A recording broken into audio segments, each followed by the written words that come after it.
Hello everybody, I'm back again. Finally rebuilt this cell. It ended up taking me 5 hours straight to melt in and grind down those nylon grommets that I showed you guys how to make. Few things that are quite different with this cell now. I put in one teaspoon or not sure. Well, I had this. Oh, here's a spoon. Okay, I put in one of these, and it was drawing close of sodium hydroxide, and it drew. Let me see. Let me look back at my data here. 19 amps off of that much, and before it was only pulling like 6 or 7 amps at that much sodium hydroxide. So I ran it there for a while, and then I added one more and I got up to 30 amps. And before I was stuck between 20 and 25 amps, and I could never get any higher than that. But now it seems to be, at least that is running more efficiently. The cell with my new clamp-on amp meter, before I tore it down, I was getting a consistent 5.4 mmw with this cell. Now, after my initial tests, I got a 6.4 at 13.5 amps, and again at 13.4 amps I got a 5.9, and then when I ramped it up to 30 it dropped down to a 5.73 mmw. My battery's dying, and now I'm only able to pull about 14 amps from this thing. So I'll do a test here for you and show you. Oh, I wanted to apologize to you guys for this little cell. It doesn't do an 8 mmw. Okay, it's 5.3 consistently. I'm sorry, that was bad on my part. However, I think that is really good for such a small cell. It's at least half the size of the big one here. Anyway, let me plug this in.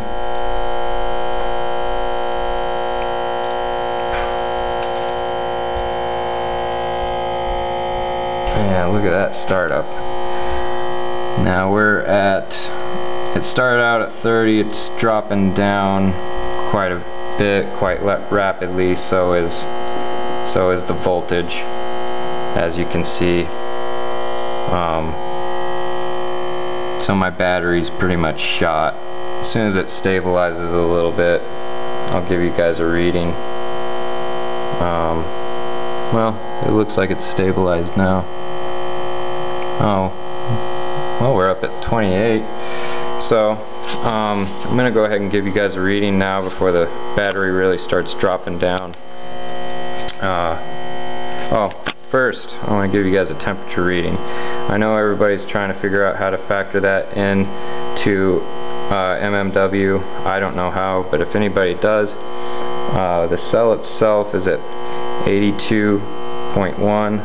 Coming out of the cell is 88.9, and the container is at 88.4.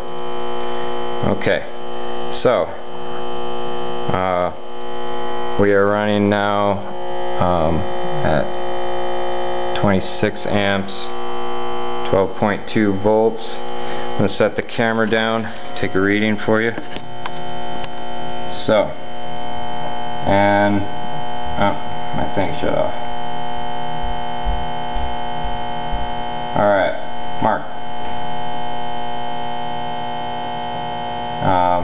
Voltage is dropping, and so is my amps. We're down to 22 amps, 11.8 volts, 21 amps, 11.6 volts, so we're dropping quite rapidly. Okay, bubble. That's 21 seconds.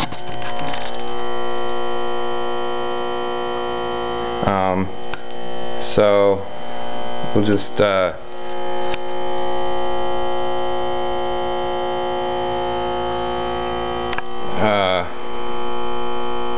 I don't know, it's hard to get a reading on that. I'll have to check the video, and I'll post a mmw rating. Actually, I think we'll take another test as soon as this thing settles down on its amps and voltage.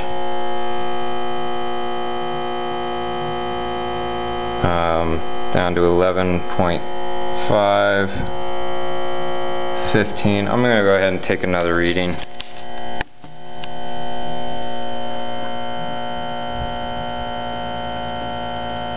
And mark. We're staying at 15 amps. It's holding pretty steady at 11 volts. Just dropped down to 10.99. We'll call it 11. 14 amps.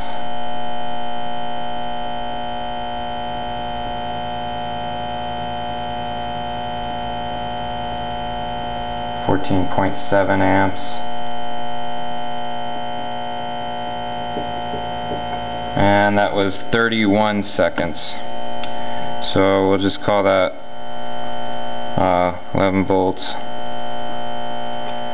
at 15 or 14.9 seemed to be the average amp, and 31 seconds.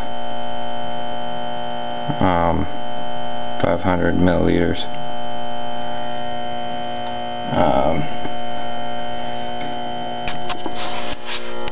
So I'll do the mmw and post that.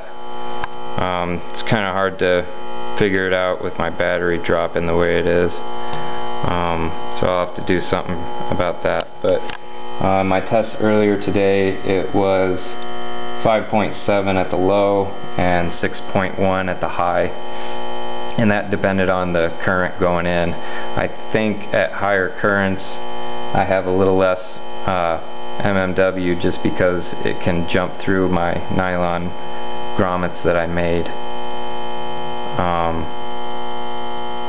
So anyway, next video I'll have a battery that's not dropping so much as it is now, and maybe we can get at least one reading. That's good. Thanks a lot, guys, for watching.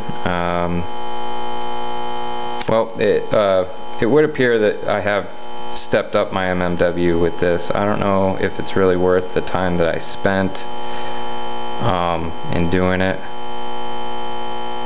and your thoughts on that would be much appreciated.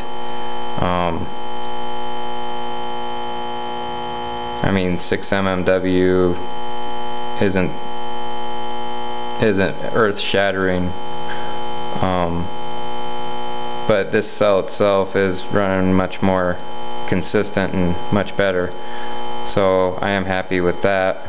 And 6 mmw for a 16 plate cell this size is, I think that's pretty good personally. Your thoughts on that would be welcome too. Thanks for watching. Have a good one.